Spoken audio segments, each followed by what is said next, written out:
Hi, welcome to Real Estate Tax Tips. My name is Cherry Chen. I am a licensed CPA whose mission is to help 10,000 hardworking Canadians to build a six-figure side hustle and minimize their taxes. A client of mine sold a pre-construction condo on assignment in 2020, and he was shocked to find out how much tax he would have to pay. He was shocked that the profit he earned from assigning the deal before closing is treated as income. Income means that 100% of the profit is taxable. He was even more shocked that he had to pay full HST on the amount of assignment fees that he received, as well as the deposit he received. Are you a real estate investor who is interested in purchasing pre-construction condo? Have you ever wondered what the tax impact would be if you were to sell it on assignment without closing? Did you know that you do not just have income tax exposure, but also HST exposure, and the HST alone can significantly affect the profit of the assignment deal?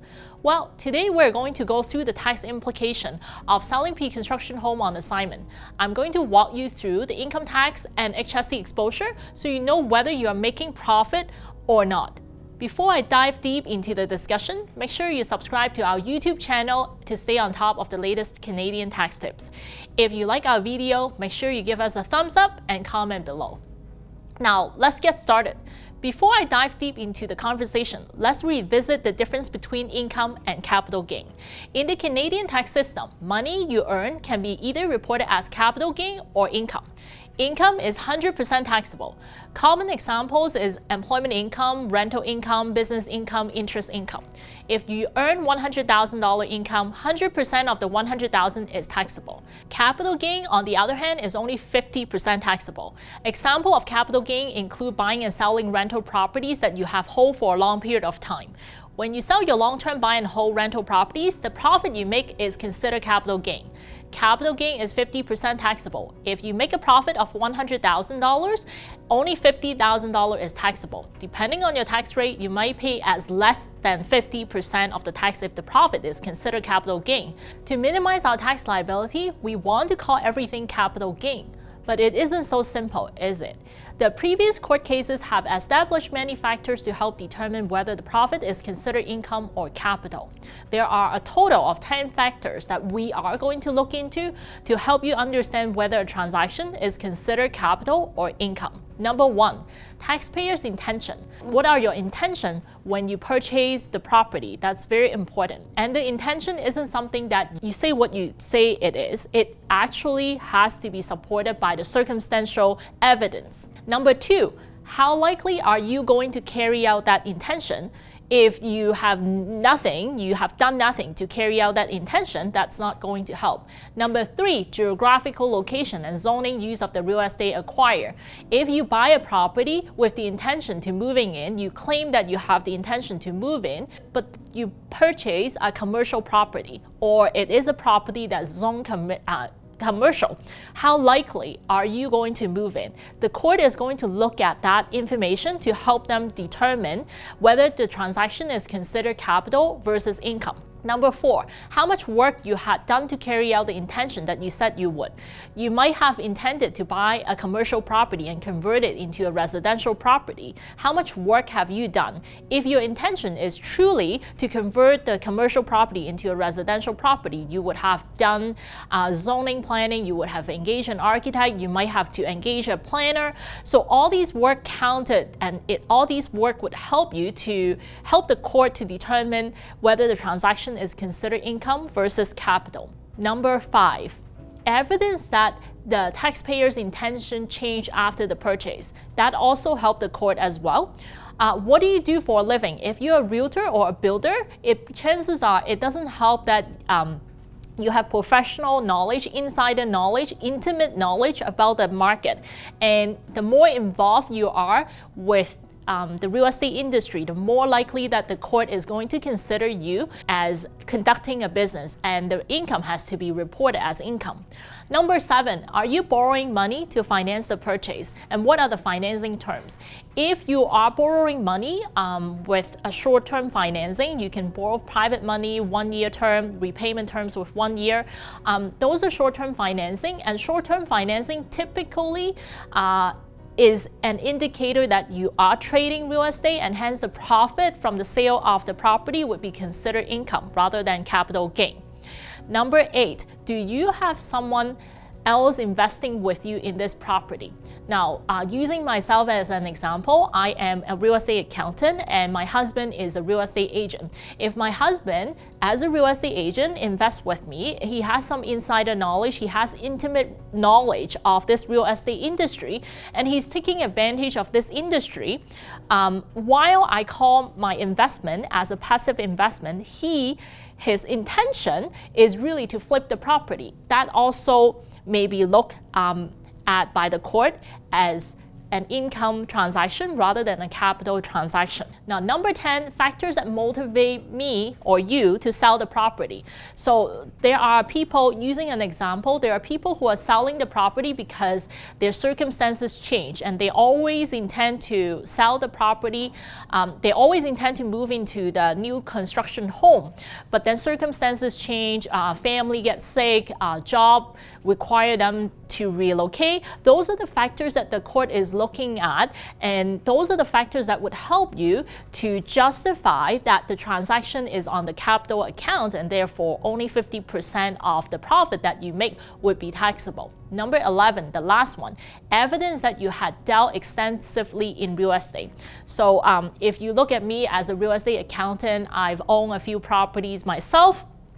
Chances are the court is going to look at the history of my real estate investing journey and make the decision. For those of you who are advertising yourself as real estate guru, real estate coaches out there, this consideration would also not go in favor for your transaction being considered as capital gain. As you can tell, it isn't black and white. And more often than not, the court looks at all case facts and the evidence submitted to make the final conclusion. If you have a family of 4 and both kids are under the age of 10, bought a pre-construction condo that has only 1 bedroom, and you are a real estate agent, the profit you made from the assignment deal would be considered income, 100% taxable. Now, on the other hand, if you have a family of 4, bought a 4-bedroom pre-construction townhouse, intending to move in, you found out your mother-in-law was sick and you determined that it's best that you live with her at a place where there is less stairs and a nanny suite. As a result, you sold your pre-construction townhouse on assignment. Profit you make from this assignment deal is considered capital gain. Your intention was clear that you were going to move in. Circumstances change, you are selling it, and the profit you make will be considered capital gain. If you purchase these pre-construction homes in your personal name, the profit you report is subject to your personal marginal tax rate. In Ontario, the highest marginal tax rate is 53.5% for any income you earn over $220,000. On the other hand, if you purchase these pre-construction homes in a corporation, and if the profit is considered income, 100% of the income is taxable, but the income is only taxed at the small business tax rate in Ontario, currently 12.2% in Ontario. So a huge difference. If you're one of those people who make all your money from buying and selling pre-construction home, you might want to consider owning these deals inside a corporation to take advantage of the maximum tax deferral. Now that we have the income tax impact all covered, we also need to consider the potential HST implication on assignment deals. HST is governed by the Excise Tax Act. In the eyes of the Excise Tax Act, if you are trading these pre-construction deals as a business, you're liable to pay HST on the profit and deposit you receive from the buyer. As a seller of these pre-construction condo, unless your intention at the time of purchase is to use the property as your primary residence, the sale of assignment deal is usually subject to HST. So how much HST would you be liable for? Well, you're required to pay the HST on the assignment fees you collected and the deposits that you receive from the buyer. You know, when you buy pre-construction homes, builders usually require you to pay deposit. When you sell these pre-construction homes for a premium, you get your assignment fees, that's the premium, above and beyond your agreed purchase price. When you sell on assignment, you have to pay HST on the assignment fees. You also have to pay HST on the deposit you get from the buyer. Ouch, like that shouldn't really be subject to HST. Now, let's use an example to illustrate. Now, let's say a taxpayer bought a pre-construction condo for $500,000 in 2017 and had paid the builder $100,000 as deposit. The taxpayer never intended to close the property as he doesn't have enough financing resources to qualify him for a mortgage. He sold the property on assignment for $650,000 in 2021. The expected closing date of the property is 2022. What is the HST implication on this assignment sale? Well, assuming that the assignment sale contract specifies that the selling price is inclusive of HST, the taxpayer is liable to pay HST on both the deposit and assignment fees.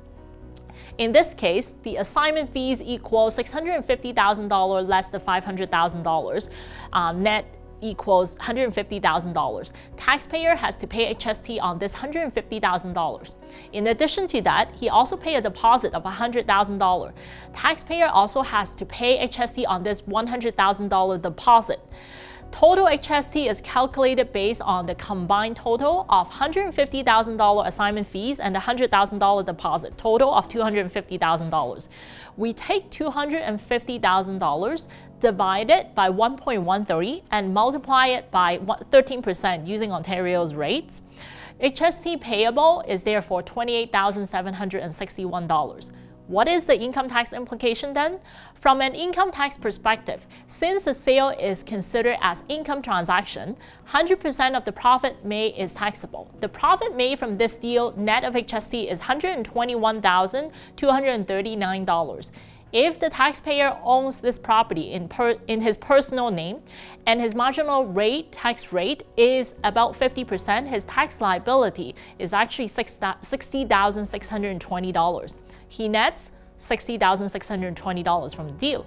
You might have thought that he makes maybe $150,000 from the sound of it, but after taking into consideration of the HST implication and tax implication, the true after-tax cash flow is only $60,620. If you're planning to sell pre-construction condo, make sure you are aware of the tax implication before you sign the paperwork. If the pre-construction deal was sold in a corporation, he only needs to pay 12.2% tax, which works out to be about $15,000. This goes to show you that if you're doing assignment deals as a business, make sure you have a proper corporate structure set up to lower your taxes. Are there any other tax write-offs this taxpayer can deduct? Absolutely. If the taxpayers engage a real estate agent to sell the assignment, he is entitled to deduct the real estate agent commission against the assignment fees. He's also allowed to deduct any expenses incurred for the purpose of earning the income, as long as he can establish the direct cause and effect relationship between incurring the expense and earning the income, subject to some exceptions. So this includes lawyers' closing costs and line of credit interest the taxpayer incurs to borrow money for the down payment and all other expenses that you incur for the purpose for earning this business income. HST paid to your real estate agent and lawyers can all be claimed against the HST payable as well. Thank you so much for watching. If you have any questions, make sure you ask them in the comment section below and I will personally get back to you. If you like what you have seen, make sure you like the video, give us a thumbs up, and subscribe to our YouTube channel to stay on top of the latest Canadian tax tips. Until next time, happy Canadian real estate investing!